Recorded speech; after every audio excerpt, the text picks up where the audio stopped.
Welcome to the Daily Intelligence Brief from IntelStor for the 13th of January 2025.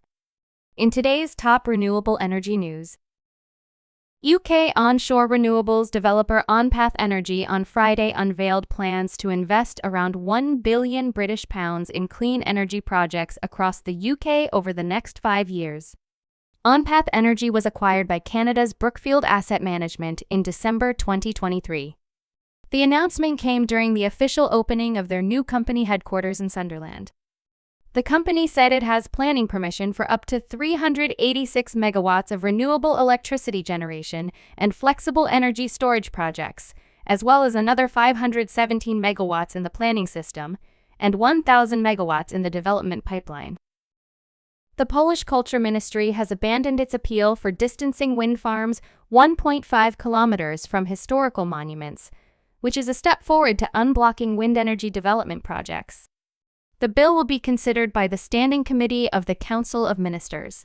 Consultations on the Act on the Location of Onshore Wind Farms, the so-called Distance Act, have been ongoing for over a year now. The Ministry of Climate and Environment has a proposal for shortening the distance of wind turbines from housing to 500 meters from 700 meters. The Ministry of Energy in Romania has presented the main investments planned for 2025 in the national energy sector. Energy supply must be secure and its prices affordable, and it must be as clean as possible, it added, saying it is the order of priorities. After reaching a 10-year high in 2024 of 1,200 megawatts, Romania aims to more than double the volume in 2025 to at least 2,500 megawatts. The Egyptian government, through the Egyptian Electricity Transmission Company, has earmarked 7 billion Egyptian pounds for investments aimed at transmitting electricity from renewable energy projects and integrating it into the national grid by 2025. These projects will involve the construction of transformer stations to transfer energy generated by solar and wind power plants to transmission lines. The EETC has already commenced work, as the Ministry of Electricity plans to accommodate between 4 and 5.5 gigawatts of renewable energy capacity by the end of 2025.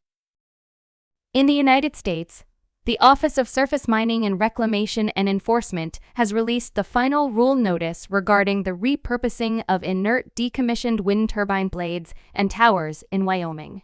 Repurposing these blades and towers as backfill as part of a reclamation plan was a novel answer for both the coal industry that needed backfill to accelerate final reclamation and for the wind industry that needed disposal answers, according to Kyle Wendland, the director of fossil fuel development at the Wyoming Energy Authority.